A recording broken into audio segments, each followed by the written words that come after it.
Muchas de las doctrinas heredadas por nuestros padres o desde la Iglesia no son más que repeticiones de conceptos que fueron introducidos en el movimiento mesiánico judío entre los siglos II y IV de nuestra era, con el fin de descuartizarlo totalmente y crear un nuevo pueblo separado de Israel y el pueblo judío.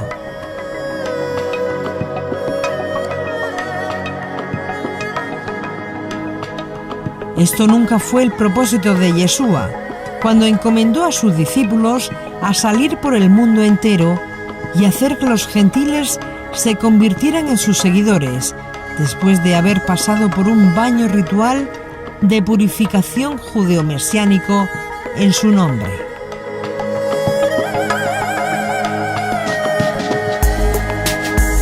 En la búsqueda de saber cuál es la enseñanza original hebrea y mesiánica de la Torá, los profetas, las escrituras y los escritos del Nuevo Pacto, hemos cuestionado todo lo que hemos recibido por medio de la tradición cristiana y lo someteremos a prueba minuciosa, a la luz de las escrituras, entendidas desde una perspectiva hebrea, no griega.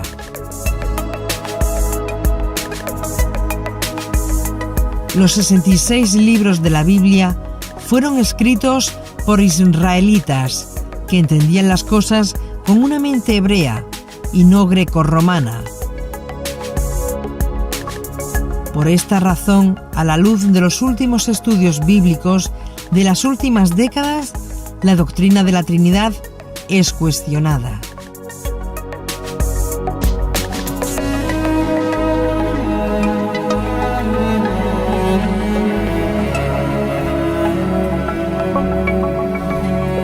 Las cartas de Pablo de Tarso, capítulo 1.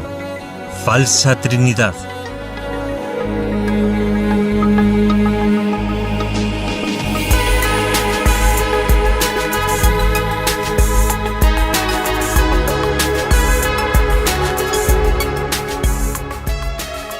Pablo de Tarso se convirtió en el estudiante más erudito del Mesías, y no solamente por sus escritos, sino que fue la voz autorizada de las enseñanzas de Yeshua, tal como ningún otro apóstol. La teología del rabino Saúl o Pablo de Tarso está enraizada profundamente en la revelación que el propio Yeshua le hizo. Él no fue un discípulo o testigo directo de la vida de Yeshua, sino que lo recibió por revelación y fue confirmado después por los discípulos de Yeshua.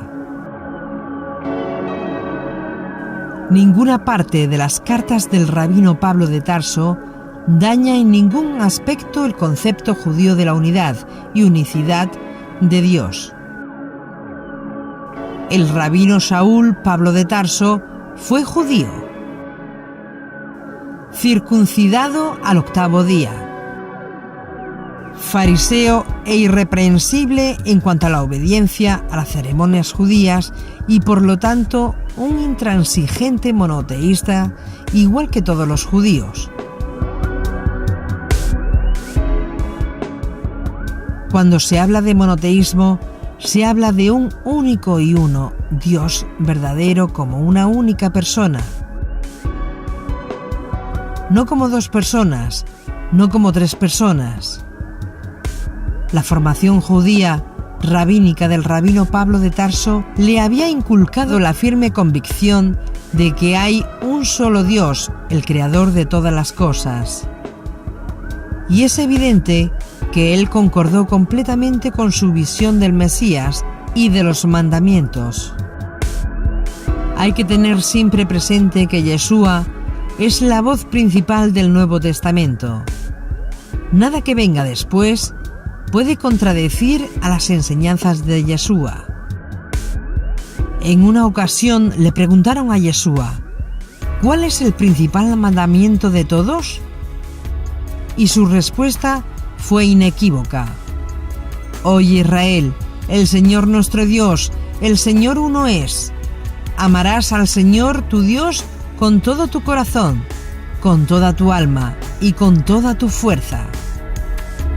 Pablo se caracteriza precisamente por ese estricto monoteísmo, igual que Yeshua.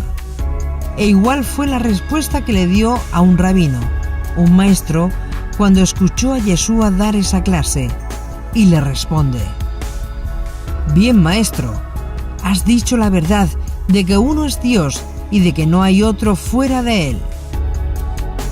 Esa es la herencia judía de Pablo, el Dios unipersonal, y es el fundamento de la creencia de Yeshua y el fundamento de la creencia de Pablo de Tarso.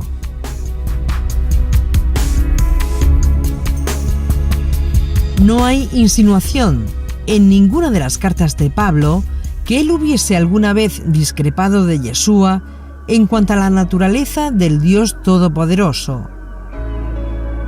El hecho de que Pablo de Tarso afirmara que Yeshua era el Mesías causó serios disgustos entre sus compañeros judíos fariseos. Pero nada que ver con el monoteísmo. El disgusto de sus compañeros fariseos vino por su creencia en si Yeshua es el Mesías o no.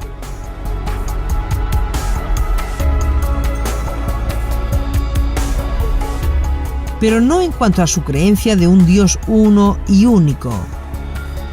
La convicción de que Dios es solo una persona es el fundamento de todos los judíos.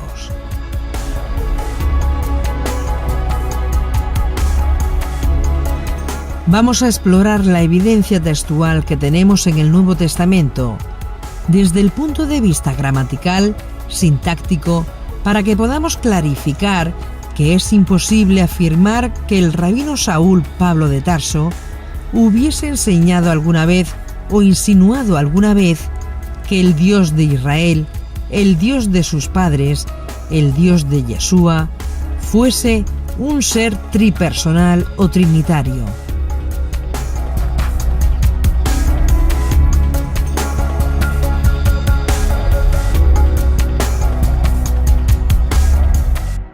Pero, si el rabino Pablo de Tarso se volvió teológicamente trinitario, ¿cuándo ocurrió eso? ¿Quién le enseñó eso? ¿Los apóstoles? ¿Yeshua mismo? ¿O fue un asunto que se desarrolló después y que trajo 300 años de controversias? ¿O fue un grupo de una secta cristiana específica la que se yergue con ese fundamento? No hay ninguna evidencia que afirme que el rabino Pablo de Tarso enseñara tal cosa como la Trinidad. Es imposible que con la mentalidad judía monoteísta del rabino Pablo de Tarso tal cosa pudiera ocurrir. Vamos a tratar de profundizar este asunto, porque hay total desacuerdo en el hecho de que se pueda citar al apóstol Pablo para apoyar el credo niceno.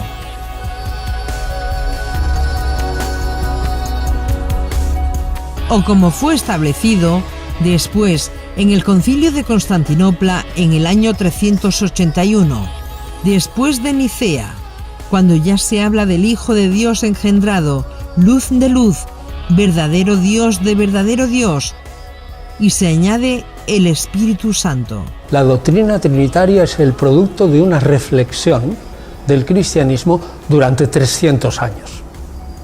Los primeros cristianos no tenían ni la menor idea de la Trinidad. En ninguna parte de los escritos de Pablo se puede encontrar tal doctrina, ni explícita ni implícitamente. Porque Jesús no puede fundar una cosa que él ni quería fundar, ni tampoco sabía nada de la Trinidad. Y es muy importante conocer estos datos, porque los escritos de Pablo, el Dios que se presenta allí es uno solo, una sola persona, llamada el Padre, y un solo Mesías. Hay un solo Dios, el Padre, dice el rabino Pablo en 1 Corintios 8:6. Y es muy importante ese texto, y no se puede llegar a los textos de Filipenses sin entender todo lo que Pablo había dicho antes.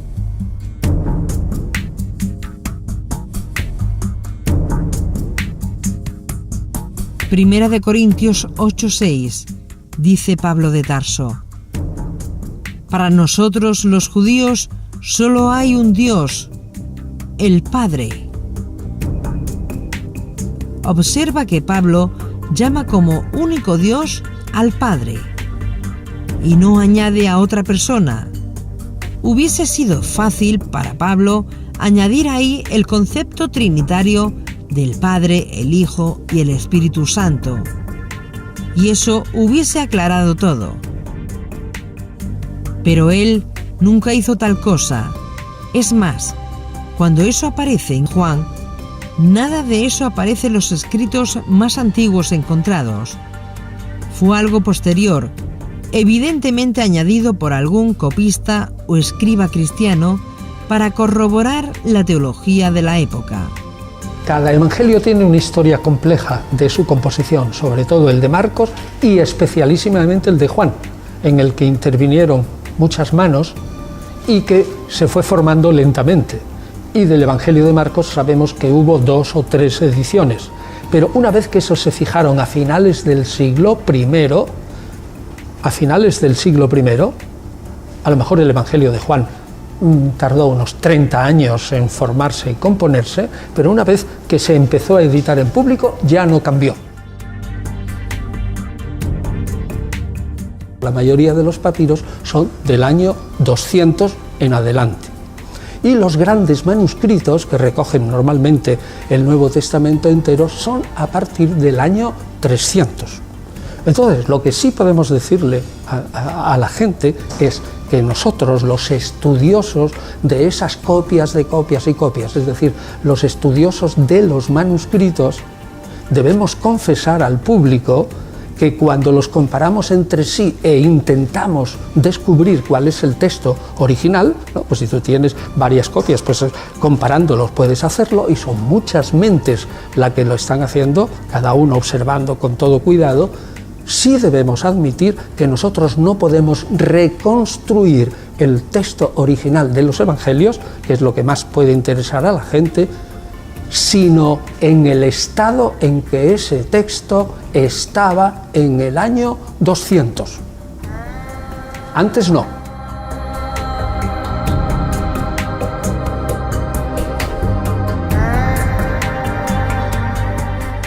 Por tanto, hay un lapso, un hiato que va desde la muerte de Jesús, pongamos el año 30 o 33, más probable, hasta el texto del año 200, hay 170 años. Ese hueco por ahora no lo podemos rellenar, no tenemos textos. Salvo que descubramos algo, todos los evangelios presentan ya a un Jesús reinterpretado. La teología lo único que hace es reinterpretar sobre la reinterpretación. El Dios único del monoteísmo de Pablo, que está en armonía con todo lo que Yeshua enseñó, está en armonía con todos los profetas y con toda la Biblia hebrea, en el hecho de que solo hay un solo Dios, y ese único Dios es el Padre. Él es el único y uno, eterno Dios verdadero, y que no hay nada ni nadie fuera de Él. Todo está sujetado a Él, lo bueno y lo malo. Él permite lo aparentemente bueno y lo malo. No hay ninguna fuerza, ninguna entidad, nadie que no esté sujetado a su voluntad, y que Él es el único que existe eternamente, y eso es el monoteísmo judío. Donde tenemos un número, más de uno, no aplica el prefijo mono. Por ejemplo, si hombre tiene 2 esposas, ya no es monógamo, es polígamo. Tan simple como eso. Y esto se aplica a la creencia de Dios.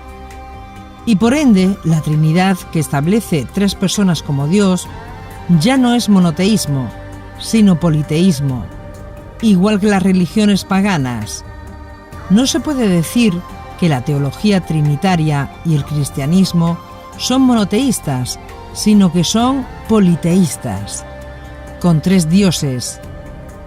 Y es muy difícil eludir la conclusión de que con esta teología, 3 personas, cada una de las cuales es llamada Dios, no sean 3 dioses. Y eso es incuestionable. Del mismo modo, es incuestionable, y todos los estudios serios lo demuestran, que Yeshua, conocido en el cristianismo como Jesucristo, se creyera un Dios, a modo de la teología trinitaria. El cristianismo, tal como nosotros lo conocemos, no lo funda Jesús, porque Jesús no puede fundar una cosa que él ni quería fundar, ni tampoco sabía nada de la Trinidad. Es imposible que el hombre y estricto judío, Yeshua, se le pasara esa creencia por la cabeza, por la sencilla razón de que el Mesías prometido por los profetas no encaja de ninguna manera en el Mesías reinterpretado años después de su muerte y resurrección por los creyentes no judíos. De haber hablado el apóstol Pablo de la Trinidad, de que 3 son 1 y 1 son 3, o los apóstoles que vivieron y comieron con él, estaríamos obligados a prestar atención a esa parte de la revelación, aunque a priori no encaje con el judaísmo, y no podríamos cuestionar eso. Pero cuando se mira la historia, tal opción nunca se dio. Ni Jesucristo tenía esa teología, ni los primeros apóstoles, ni el rabino Pablo de Tarso. Y si se analiza toda la Biblia hebrea e incluso el Nuevo Testamento, con una mente hebrea, se llega a la clara conclusión de que la Trinidad, presentada como 3 dioses en 1 y 1 en 3, no es compatible, no encaja en nada con las enseñanzas del Maestro de Nazaret. Pablo no renunció nunca a la idea de que Dios, como uno, significara numéricamente 1. Por ejemplo, cuando él escribe a Timoteo capítulo 2, verso 5, dice: «Hay un solo Dios». La teología de Pablo es muy clara. Un solo Dios. Más claro, Pablo no puede ser.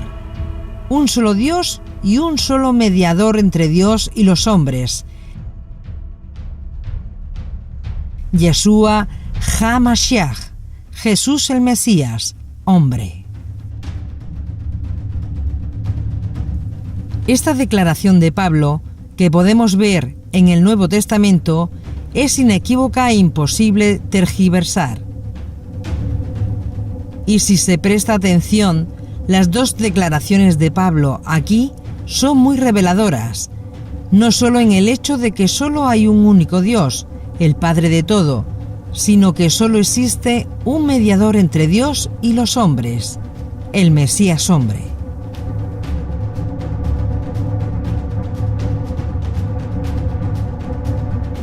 Yeshua es el único hombre mediador entre los hombres y Dios. Por lo tanto, no hay posibilidad de que ningún santo ni virgen cristiana pueda mediar entre Dios y los hombres. El Dios de nuestro Señor Jesucristo el Mesías, que podemos leer en el Nuevo Testamento, es una expresión que Pablo utiliza constantemente en sus cartas. Por ejemplo, en Efesios 1:17, el Dios de nuestro Señor Jesucristo, el Padre de Gloria. Y después dice: hay un cuerpo, hay un espíritu, hay un Señor, hay una fe, hay una purificación, un bautismo. Y después dice: un Dios y Padre de todos. De este modo, todo el mundo puede entender que la expresión una esperanza es numéricamente una. En Gálatas, capítulo 3, verso 20, también escrito antes que Filipenses, cuando el rabino Pablo dice: y el mediador no lo es de uno solo, pero Dios es uno. El Dios de Pablo es uno, no dos, no tres. Hay una completa consistencia en los escritos de Pablo, cuando habla de Dios como una persona sola, el Dios de Yeshua.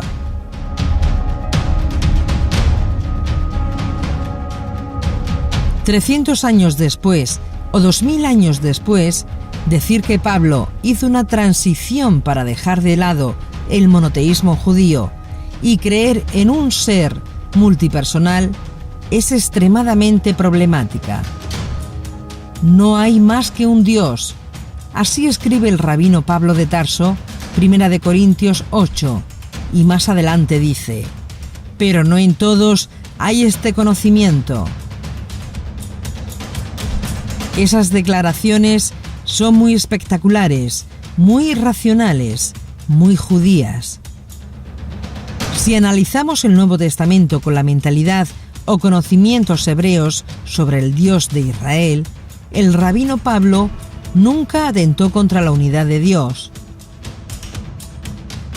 Por lo tanto, el perro de 3 cabezas en la mitología griega, que vigilaba las puertas del Hades con un cuerpo y 3 cabezas, esa figura no cabe en el pensamiento de Pablo de Tarso, o en el pensamiento de Yeshua, o en el judaísmo de Yeshua.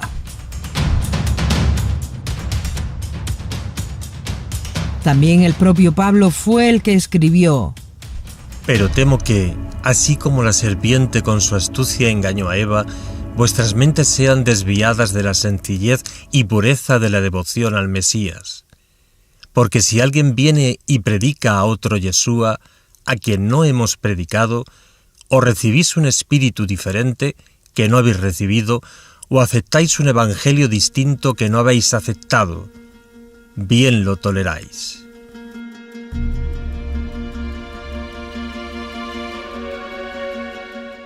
Ya en los propios días de Pablo se vislumbraba gente no judía hablando de otro Yeshua, del que el rabino judío Pablo de Tarso estaba enseñando. No importa cómo se escriba en la teología de Pablo. Aunque los textos no estén en hebreo, su religión viene del judaísmo y de la Torá en hebreo. Respecto a Jesús, muchas palabras suyas que están en griego, si un experto en arameo, que hay muchos y muy buenos, las retroduce al arameo y podemos ver que esa retrotraducción al arameo nos ilumina el sentido de las palabras de Jesús, lo ponemos en los comentarios y en las notas a pie de página, pero el texto sigue igual. El texto es el que nosotros fijamos. La interpretación que nosotros haremos será estudiando el Antiguo Testamento, estudiando otras obras judías, los manuscritos del Mar Muerto, conociendo bien el judaísmo de la época de Jesús y su trasfondo teológico en el Antiguo Testamento y escritos piadosos anteriores a Jesús, pero posteriores al cierre del Antiguo Testamento. Nosotros intentaremos comprender qué es lo que dijo Jesús en un dicho o en una parábola. Así que si hacemos un ejercicio de retrotraducción al hebreo, sobre los conceptos que estamos analizando, todo adquiere un nuevo sentido. Por ejemplo, dijo el Señor a mi Señor, Mateo 22:44.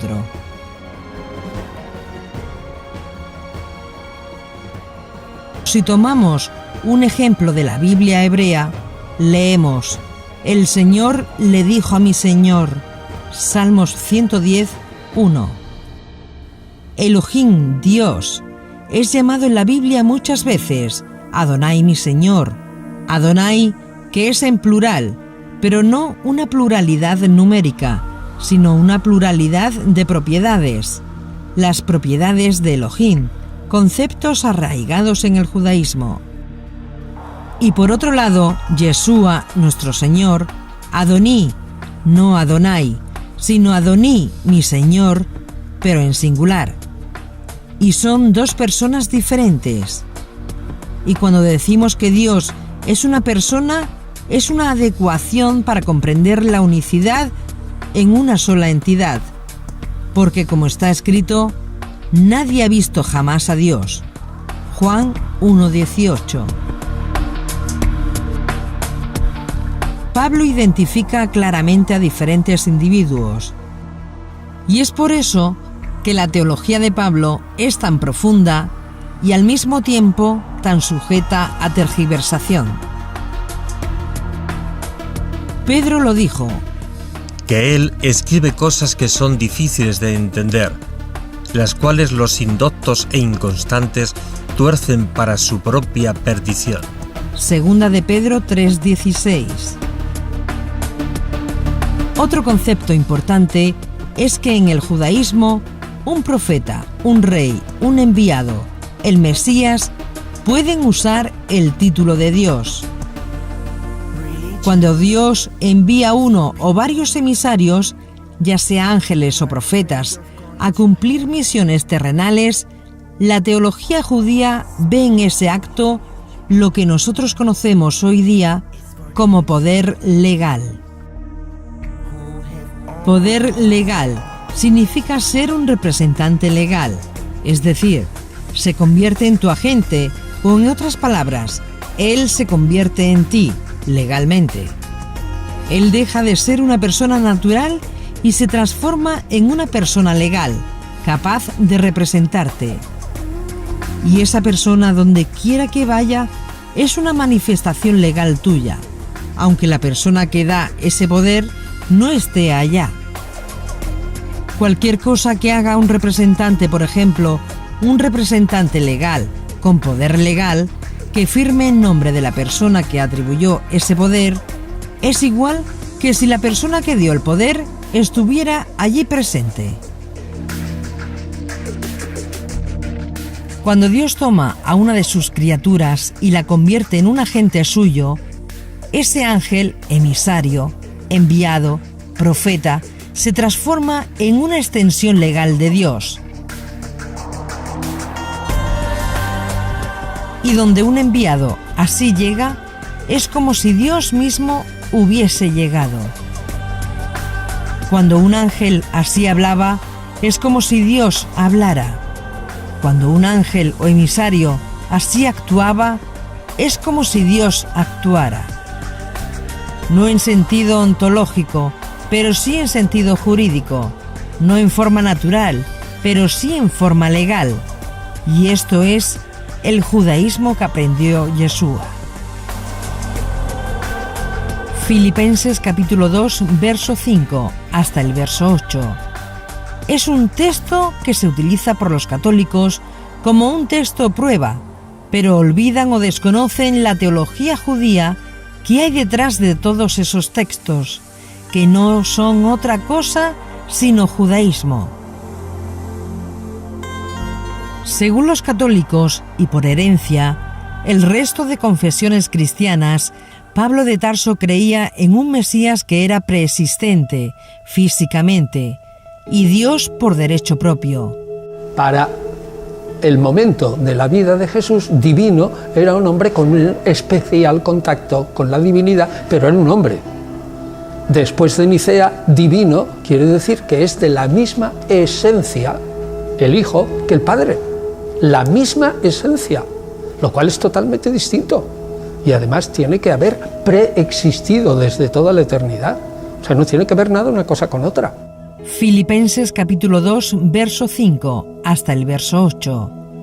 Es un texto que se utiliza por los católicos como un texto prueba. Veamos qué dice el texto.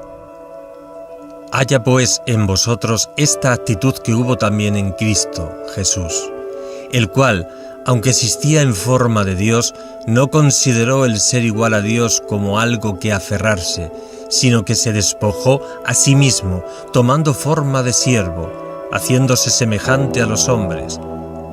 Y hallándose en forma de hombre, se humilló a sí mismo, haciéndose obediente hasta la muerte, y muerte de cruz.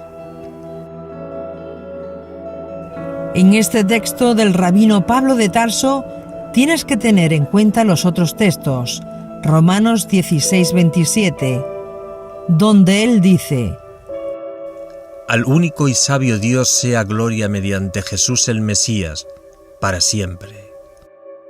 O Primera de Timoteo 2:5. Porque un Dios y un mediador entre Dios y los hombres, Jesucristo, hombre. O Efesios capítulo 4, versículos 4 al 6. Un cuerpo, un Señor, una fe, un Dios y Padre de todos. Primera de Corintios 8:4. No hay Dios sino uno, hay un solo Dios, el Padre y un Señor Jesús, el Mesías. O Primera de Timoteo capítulo 6, versículos 13 al 16. Te mando delante de Dios, que da vida a todas las cosas, y de Cristo Jesús, que dio testimonio de la buena profesión delante de Poncio Pilato, que guardes el mandamiento sin mancha ni reproche hasta la manifestación de nuestro Señor Jesucristo, la cual manifestará a su debido tiempo el bienaventurado y único soberano, el Rey de Reyes y Señor de Señores, el único que tiene inmortalidad y habita en la luz inaccesible, a quien ningún hombre ha visto ni puede ver. A él sea la honra y el dominio eterno. Amén. Supongamos que Pablo supo que Yeshua era un miembro preexistente con igual de la deidad. ¿Pudo él haber escrito los textos previos que obviamente restringen al único Dios a una única persona, el Padre? Si es así, el cargo de que él había confundido a sus conversos acerca de la naturaleza de la deidad parecía en orden. Y es sorprendente que Lucas, quien hiciera una crónica del ministerio de Pablo en los libros que ya conocemos, que escribió especialmente en crónicas o en hechos, memorias apostólicas.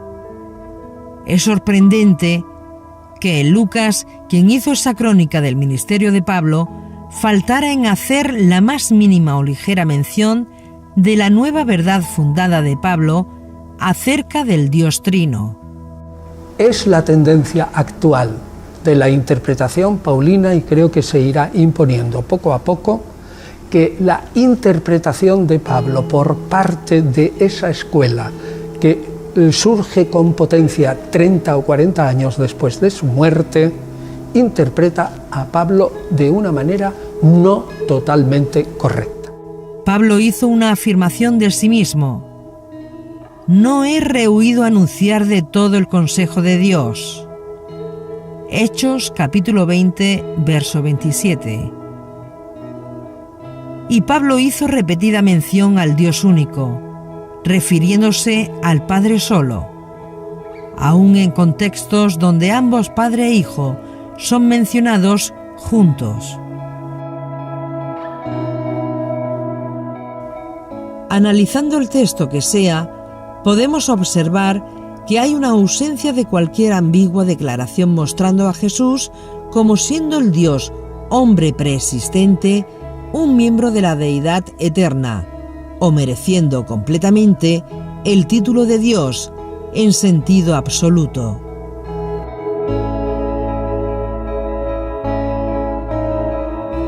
Pablo no hace borrosa ni oscura ni ambivalente la distinción entre el único Dios, que es el Padre, y Yeshua, su Hijo el Señor, el Mesías.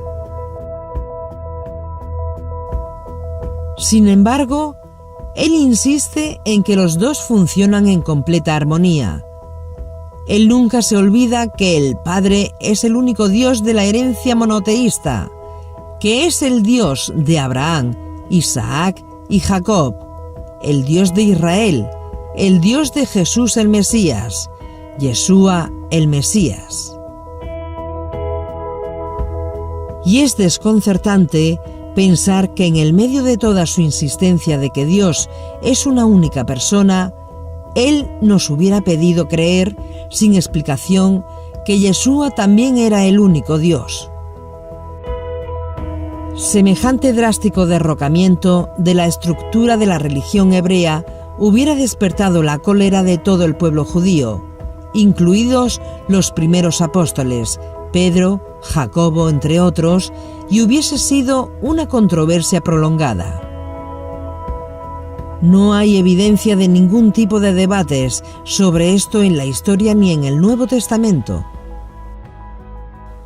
También hay que tener cuidado de interpretar los textos de Pablo del primer siglo, con una mentalidad del siglo XX o XXI. En otras palabras, se les debe permitir a las palabras significar lo que significan en su propio contexto. El pensamiento de Pablo es consistente en eso. Él se expresó en otra parte con total claridad cuando definió quién era el único Dios, y es muy importante tenerlo siempre presente para comprender su teología.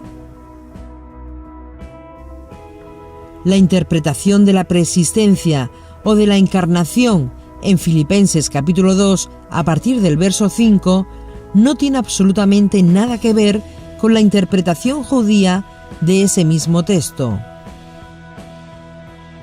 No se puede llegar a este texto a la luz de las conclusiones de los teólogos 200 o 300 años después y obviar totalmente la teología que circulaba en la época de Pablo y los apóstoles, que no era otra sino la judía.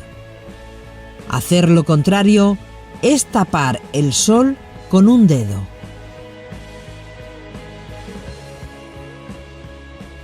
Esas interpretaciones por los padres de la Iglesia en los siglos que siguieron a la conclusión de los escritos del rabino Pablo de Tarso no tienen nada que ver con una interpretación judía sobre el Mesías judío y sobre el Dios de Israel.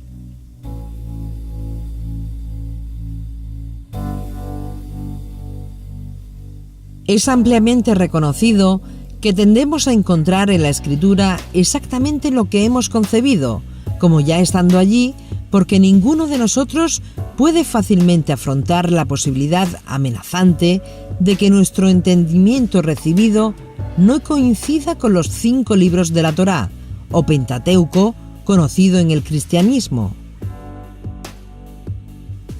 El contexto en los comentarios de Pablo en Filipenses 2 presenta al apóstol urgiendo a los miembros de su congregación a ser humildes. Ese es el tema, el objetivo, esa es la meta de esos escritos de Pablo. Pablo no está escribiendo un tratado de teología en Filipenses 2. Pablo está pidiendo a los miembros de la comunidad a ser humildes. Ese es su objetivo. Es ético, no teológico. Porque imaginémonos por un momento en la posibilidad de que Pablo hubiese hecho cumplir esta simple lección de humildad, pidiendo a sus lectores adoptar el estado de ánimo de uno que, habiendo sido eternamente Dios, tomó la decisión de hacerse hombre. Imaginemos un momento a Pablo pidiendo a hombres de carne y hueso que sean humildes. Y si imaginamos a Yeshua como Dios preexistente que decide hacerse hombre, ¿es esa clase de comparación relevante a nuestra condición humana? ¿Podría ser alcanzable para el ser humano lo que hizo Yeshua? De humillarse a sí mismo hasta la muerte. Si Él es Dios, ¿puede ser eso relevante para ti?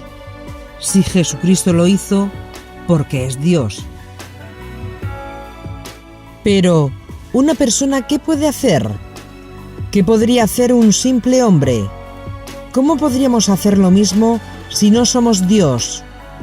¿Cómo puede Pablo comparar las acciones de un Dios de forma relevante a nuestra condición humana? Para el momento de la vida de Jesús, divino, era un hombre con un especial contacto con la divinidad, pero era un hombre. La respuesta que da el judaísmo es que el Mesías existía en la mente eterna de Dios cuando creó todo el mundo. Existía como una idea, como una meta, como un objetivo, como un fin, pues por y para Él fueron creadas todas las cosas. Podría parecer también extraño que el rabino Pablo se refiera al preexistente Yeshua como Yeshua el Mesías, leyendo retrospectivamente la eternidad el nombre de oficio que recibió en el nacimiento. No olviden que el rabino Pablo de Tarso, en otros textos, no vacila en llamar a Yeshua un hombre claramente. Él define frecuentemente el rol del Mesías utilizando los paralelos entre Adán el hombre y Yeshua el hombre. Primera de Corintios 15, versos 45 al 47. Así también está escrito: fue hecho el primer hombre Adán en alma viviente, el postrer Adán en espíritu vivificante, mas lo espiritual no es primero, sino lo animal, luego lo espiritual. El primer hombre es de la tierra terrenal, el segundo hombre es el Señor del cielo. Del cielo quiere decir espiritual. Adán era terrenal y Yeshua era espiritual. ¿Pero qué quiere decir Pablo aquí? Porque si se interpreta con la teología católica, que es de 200 a 300 años después, podemos malinterpretar el mensaje del autor. El concepto hombre terrenal y hombre espiritual es un concepto judío que veremos más adelante. Pablo insiste en que Yeshua, aún incluso para su segunda venida, vendrá como un hombre, como Adán, que fue hecho del polvo de la tierra. Pablo advierte en Romanos 5, 12 al 15: Por tanto, de la manera que el pecado entró en el mundo por un hombre, y por el pecado la muerte, y la muerte así pasó a todos los hombres en aquel en quien todos pecaron, porque hasta la ley, el pecado estaba en el mundo, mas el pecado no era imputado, no habiendo ley. Pero reinó la muerte desde Adán hasta Moisés, aun en los que no pecaron, a la manera de la rebelión de Adán, el cual es figura del que había de venir. ¿Y quién era el que había de venir? El Mesías, prometido en la Torá, Yeshua. Y continúa Pablo: Mas no como el delito. Tal es el don, porque si por el delito de aquel uno murieron muchos, mucha más la gracia de Dios, y el don por la gracia de un hombre, Jesús, el ungido, abundó a muchos. En Filipenses 2, Pablo describe el estatus exaltado del hombre Yeshua como el reflejo de Dios, su Padre. Él estaba en la forma y condición de hombre, nacido de padre y madre humana. El texto no dice que Él era Dios. En ninguna parte de la Escritura, y no importa cómo lo leas, el texto no dice que Él era Dios. El texto dice que no consideró tal semejanza con Dios, un privilegio para ser explotado a su propio beneficio. Eso es lo que Él dice. Yeshua, como el Mesías, estaba investido con una igualdad funcional con Dios. Y esto es muy importante, porque esa es la teología de Pablo. Yeshua está investido con una igualdad funcional con Dios y está destinado a sentarse a la diestra del Padre. Se humilló a sí mismo siendo siervo de la humanidad, aún al punto de someterse a una muerte criminal en la forma que mataban los romanos. En otras palabras, ¿qué es lo que está diciendo el rabino Pablo de Tarso?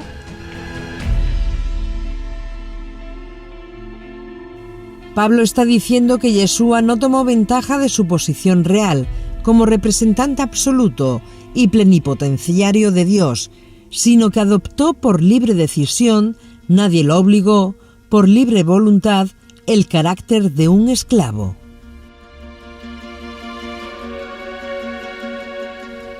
¿Cuál es el contraste? El contraste es entre el rango de Dios, siendo Yeshua el comisionado por Dios, y el rango de un siervo. El contraste no es como frecuentemente se piensa, entre siendo Dios en la eternidad y llegando a ser hombre. Ese no es el contraste. El contraste es entre el rango de Dios, siendo Yeshua el comisionado por Dios y teniendo el rango de un siervo. En otras palabras, renunciando a su derecho de gobernar y rehusando la oferta de tener el poder de los reinos de este mundo, que incluso Satanás se los ofreció.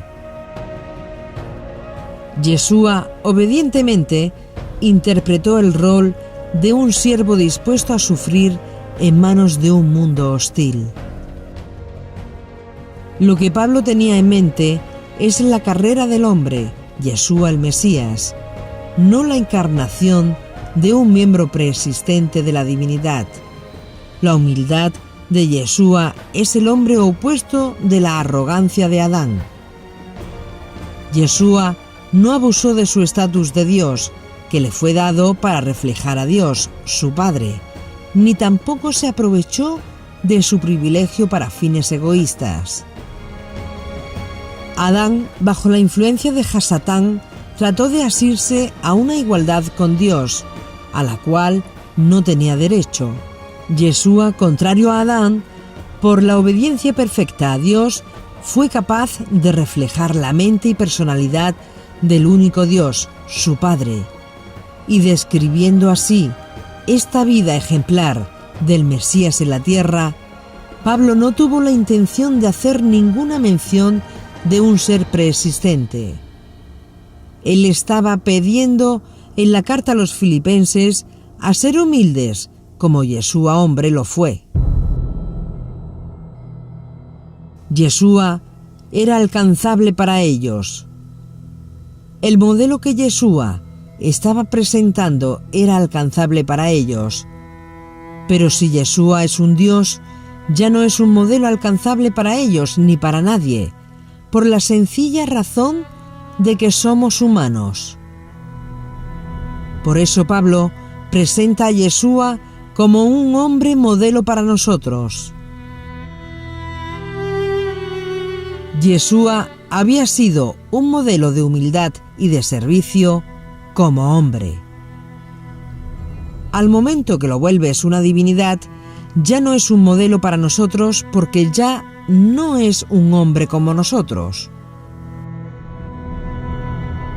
Por su descendencia paterna, calificaba para el trono de Israel. Yeshua era candidato a través de la línea sanguínea de su padre Yosef, de la simiente de David, y solo por vía paterna, que según la ley judía establece entre otros requisitos a las personas candidatas al trono de Israel.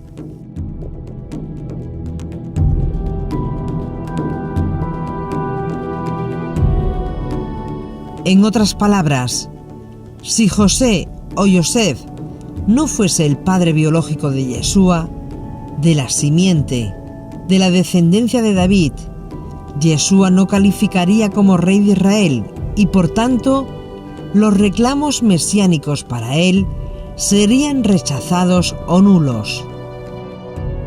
No se puede tapar el sol con un dedo en estas cuestiones como hace el cristianismo. En el momento que se establece, bajo dogmas irrefutables por los católicos, que Dios bajó a la tierra y en la persona del Espíritu Santo engendró a Jesús en María, siendo esta virgen antes y después del parto, estamos torciendo la realidad y entramos en una espiral de suma y sigue de dogmas irrefutables sin sentido. Por unos momentos vamos a posicionarnos en el pensamiento teológico cristiano, porque ellos mismos son víctimas de la tradición.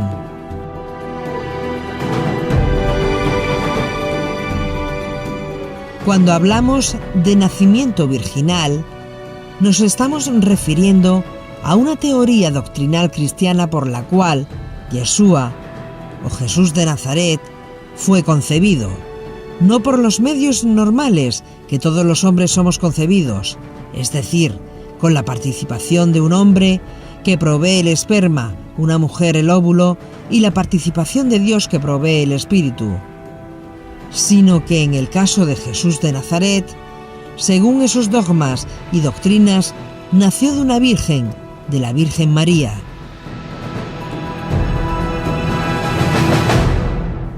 Sin que mediara en el acto ninguna participación de varón alguno, sin que mediara en el acto la participación de José, su marido. Y así la concepción de Jesús fue sin padre humano, contrario al proceso natural, sino que José fue reemplazado por el Espíritu Santo, y por tanto María concibió en su seno divinalmente. Y consecuentemente el resultado de ello es el Dios hombre, Jesús de Nazaret, el Cristo o Dios cristiano. Y sobre esta base, la teología cristiana enseña que en la realidad el nacimiento de Jesucristo no fue su nacimiento, fue su encarnación.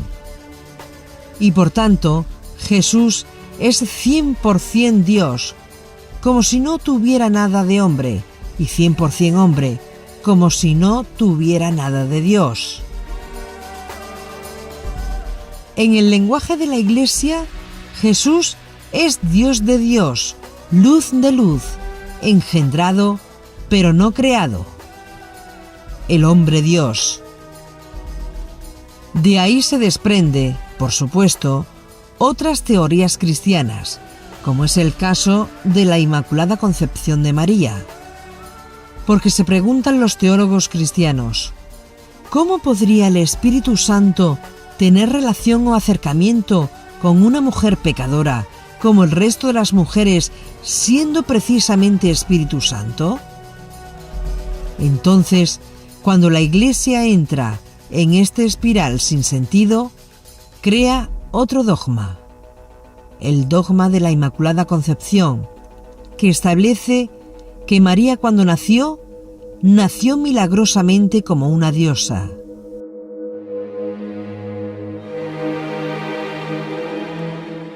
Pues una gracia especial de Dios se derramó sobre ella cuando fue concebida, para que no tuviera ningún tipo de pecado y por lo tanto María fue preservada del pecado original, siendo entonces, por definición, una mujer pura, santa y perfecta.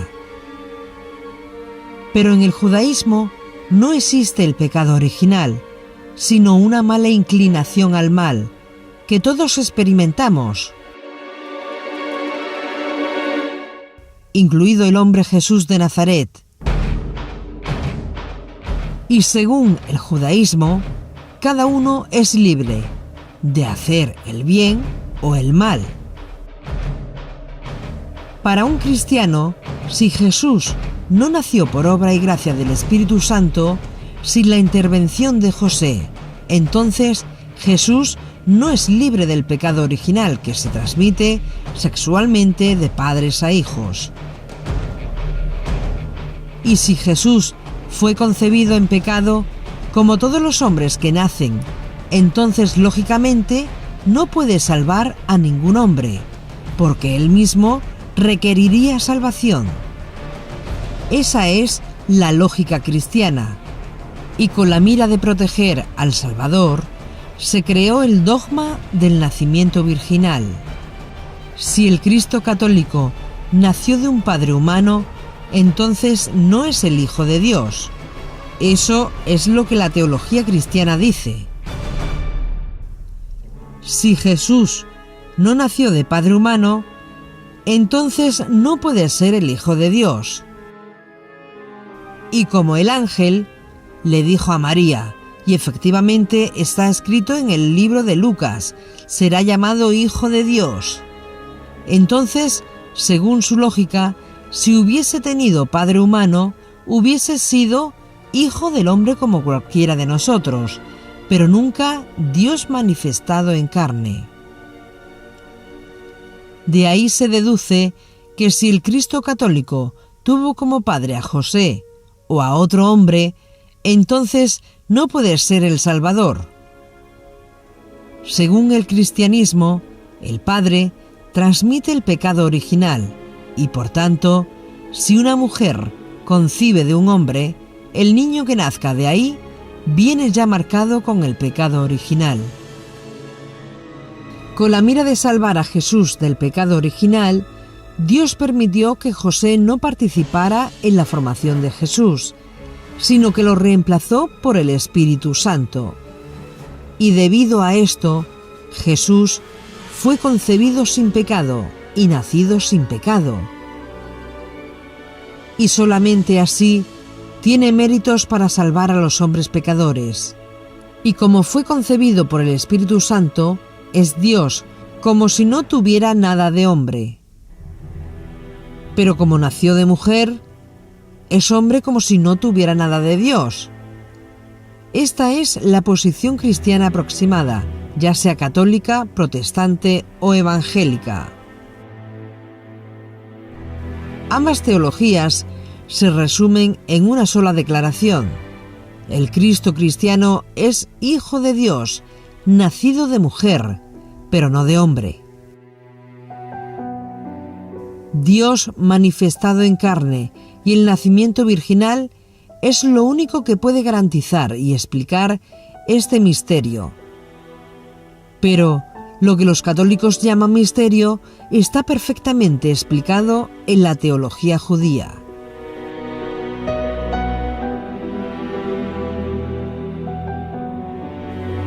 Pero a la teología católica se le complica aún más. Si el Espíritu Santo es la tercera persona de la deidad, entonces la segunda persona de la Trinidad fue engendrada por la tercera persona de la Trinidad. Entonces, ¿de quién es hijo Jesucristo? ¿Del Padre, que es la primera persona de la Trinidad? ¿O del Espíritu Santo, que es la tercera persona de la Trinidad? Si decimos que Jesús es hijo de Dios Padre, ¿cómo explicamos que fue concebido por el Espíritu Santo? Y si decimos que es el Hijo del Espíritu Santo, estamos en serios problemas, porque Ruach en hebreo es femenino, Ruach HaKodesh, o Espíritu Santo, es femenino en hebreo, no es masculino. Así que no importa cómo se ponga, el asunto se les complica seriamente a los teólogos cristianos.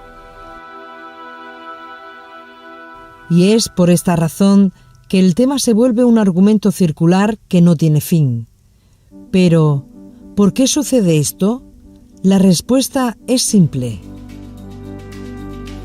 Por acercarse a las escrituras judías con una mentalidad no judía y con una metodología no judía de interpretación de las escrituras.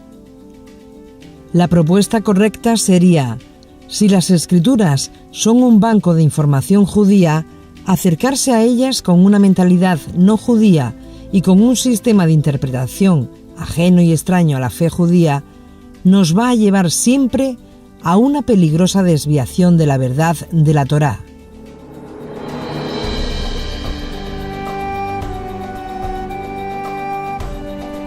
No porque la Torá o el Nuevo Testamento esté mal, sino porque la metodología de interpretación está mal. Cuando leemos la teología cristiana, tenemos una idea del asunto, pero todo está confuso, tergiversado y corrupto. Se requiere corrección espiritual con lo espiritual y la historia con lo histórico. Pero cuando se acomoda lo judío con lo no judío y se acomoda lo espiritual con lo material y lo histórico con lo doctrinal, estamos creando un híbrido teológico que no tiene sentido. Y por ser esto así, el judaísmo rabínico actual no acepta los reclamos teológicos del cristianismo.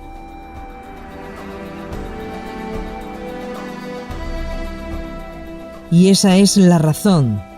Es inadmisible doctrinalmente para el judaísmo, mucho menos aceptar el Cristo cristiano, que es una desfiguración del Mesías judío, y más bien es la antítesis del Mesías judío.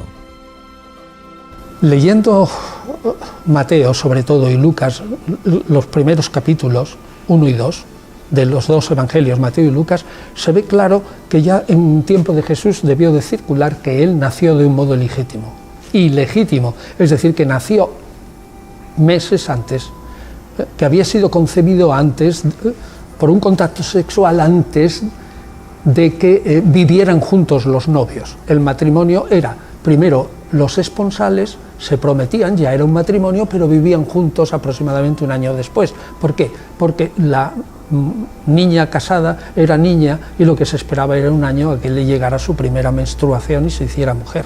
O sea que entre el matrimonio, que se afianzaba ya por las dos familias, una unión, ¿no?, pues se fijaba ya jurídicamente, pero vivían un año después. Y entonces empezaban a convivir un año después. Entonces parece ser que se tiene el recuerdo de que Jesús debió de nacer un poco antes, digamos, un poco fuera de juego. Y entonces se crea la historia del nacimiento virginal. ¿Por qué? Porque si Jesús es el Mesías y el Hijo de Dios, no puede haber ocurrido esto. Y segundo, sobre todo, porque si Pitágoras, Platón, Alejandro Magno, Demócrito y otros héroes de la antigüedad nacieron de una madre virgen, de alguna manera no virgen, pero bueno, uniéndose a Zeus, pues Jesús no va a ser menos. Ya que el tema de la virginidad de la madre de Yeshua es un tema muy extenso, tan solo prestaremos atención a los textos de las Escrituras que hablan de la anunciación a la madre de Yeshua y el embarazo. Virgen no es una palabra hebrea, es una traducción del griego partenos. Y partenos es una traducción de 3 palabras hebreas diferentes. Una es alma, otra es betulá y otra es nahará. Las 3 se han traducido como partenos, y partenos siempre se traduce como virgen. Cuando se entra en una traducción de las Escrituras, del Tanaj o del Nuevo Testamento en griego, y te encuentras la palabra virgen, detrás está el griego partenos, pero detrás, en hebreo, ¿está nahará, betulá o alma? Entonces, ¿qué es lo que está detrás en el caso de María? Está detrás la palabra hebrea alma, y no betulá ni nahará. Y eso coincide con la misma palabra hebrea que aparece en la profecía de Isaías 7, donde dice: «He aquí la alma, traducida virgen, concebirá y dará a luz un hijo».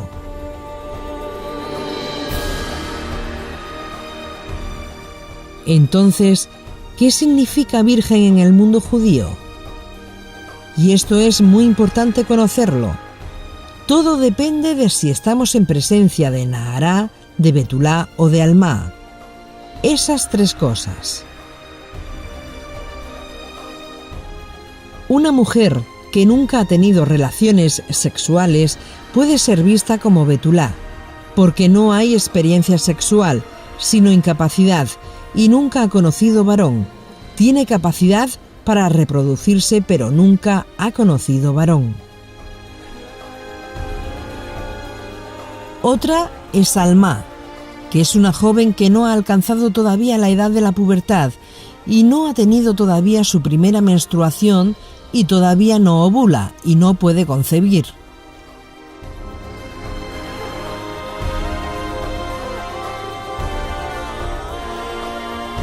Y está nahará, que es una niña muy pequeña de 3, 4 o 5 años.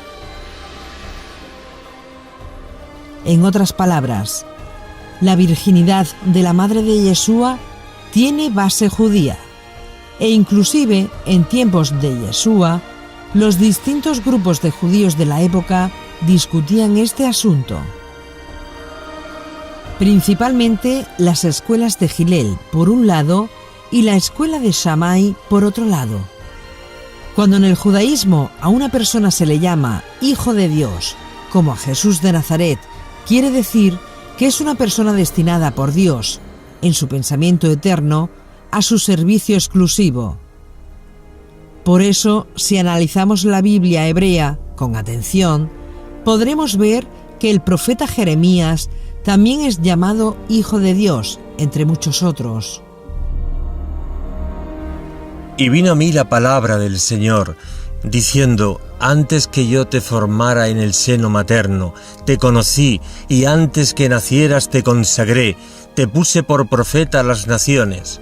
Entonces dije: ah, Señor Dios, he aquí, no sé hablar, porque soy joven.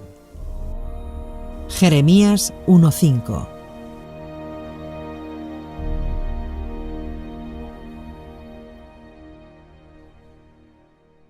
Yeshua había calificado a través de su autonegación para un estatus exaltado como gobernante de Israel.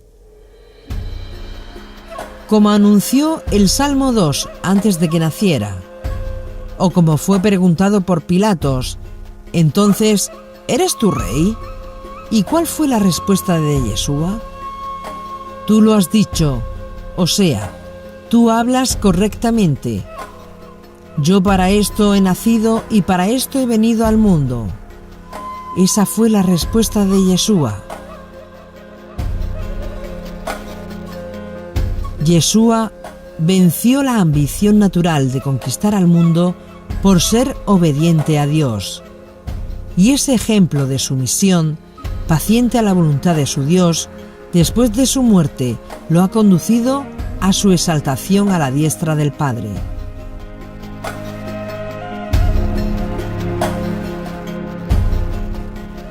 En Filipenses 2:7 no hay mención de ser nacido, y eso es muy importante.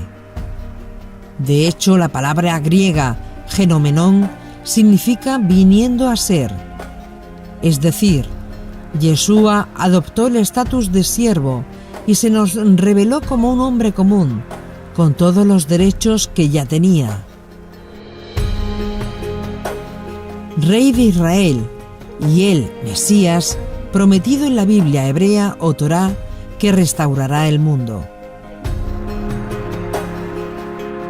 El punto crítico para entender todo este texto es que el punto a comprender es que no fue un miembro preexistente de la Trinidad, que había recobrado una posición temporalmente renunciada.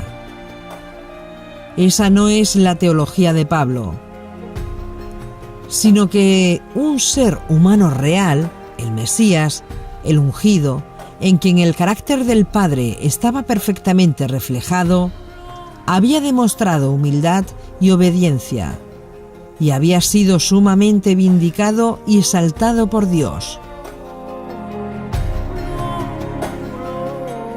Pablo, en otro lugar, describe la carrera de Yeshua como una demostración de humildad, cuando él señala: por amor a vosotros se hizo pobre, siendo rico para que vosotros en su pobreza fueseis enriquecidos.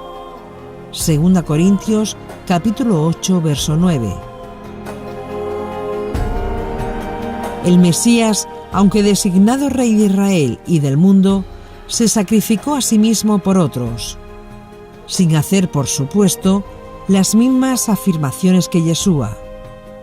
Pablo usa un lenguaje similar de su propia carrera. Pablo dice eso de él mismo. Pablo dice, por ejemplo: como pobre, pero enriqueciendo a muchos, como no teniendo nada, pero teniéndolo todo. Y después dice: no buscamos gloria de los hombres, aunque podríamos haceros carga como apóstoles del Mesías.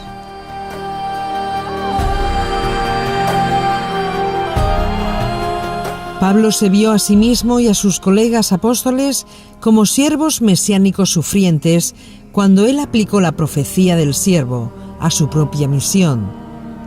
Basta comparar Hechos 13:47 con Isaías 42:6 y 49:6 para verlo.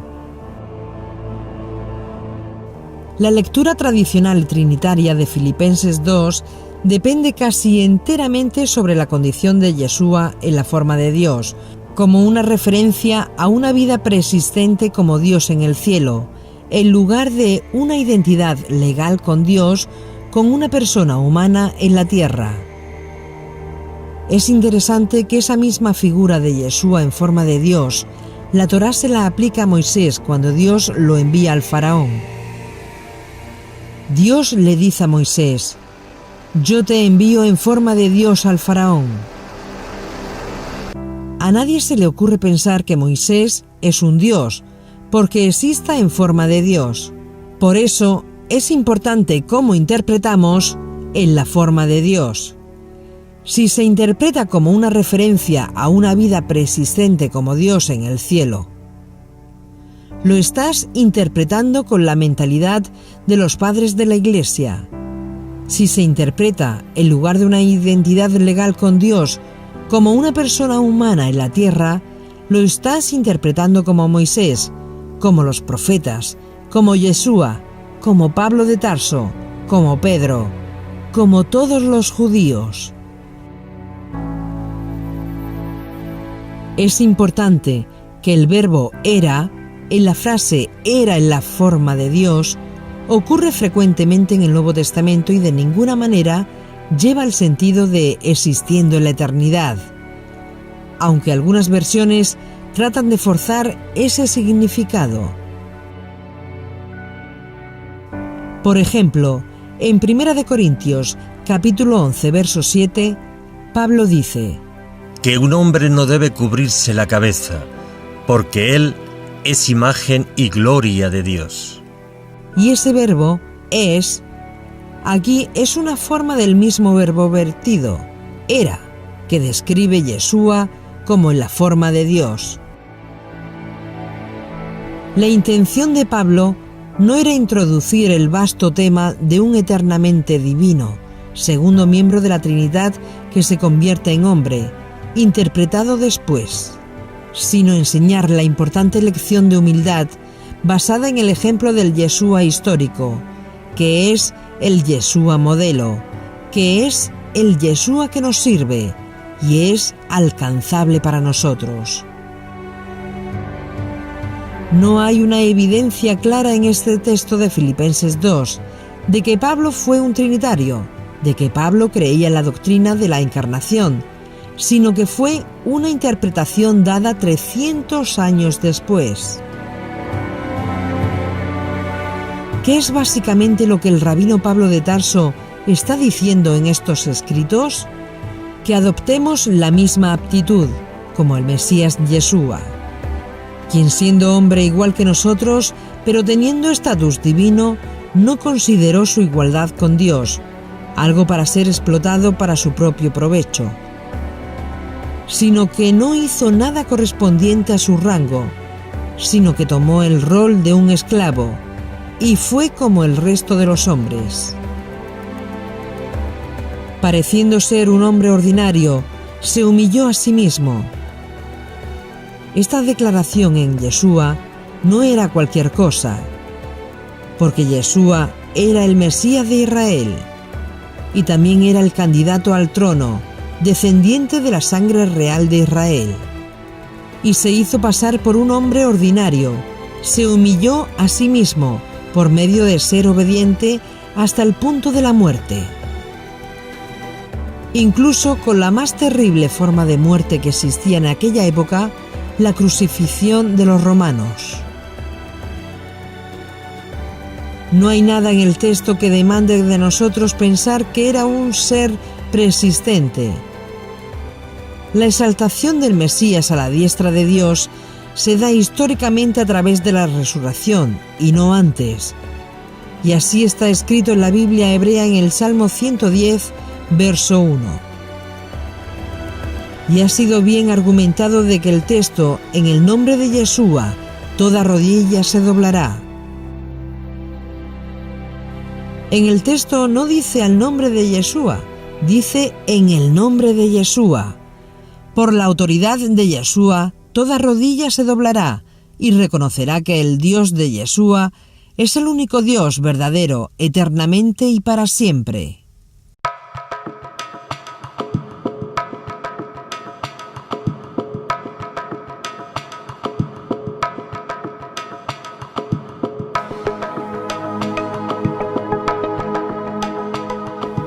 Quiere decir que la exaltación suprema de Yeshua a la diestra del Padre no altera el hecho de todo lo que Él logró.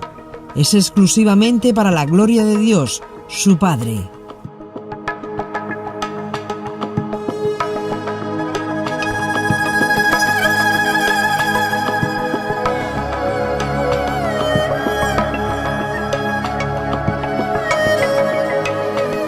El Señor a la diestra de Dios.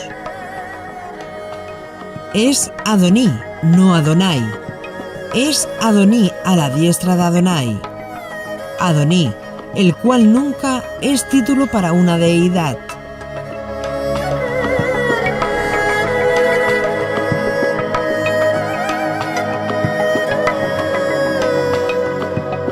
A la hora de entender la teología de Pablo, él no está intentando ganar hombres para que crean en un ser preexistente. Él no tuvo que establecer la viabilidad de hablar de la sabiduría preexistente. Semejante lenguaje era comúnmente usado, era un terreno conocido y fue sin duda familiar para mucha gente no judía.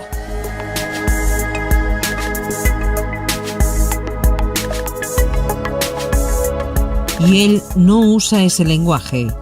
Él nunca enseña que Yeshua era un ser particular preexistente.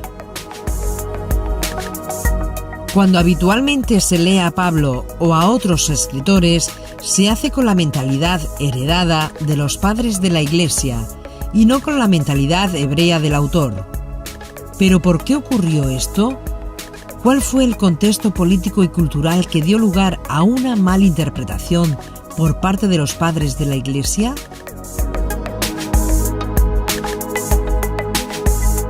Esta respuesta se dará en el próximo capítulo y nos ubicaremos en el contexto apropiado para comprender la epístola a los Gálatas, escrita por Pablo de Tarso.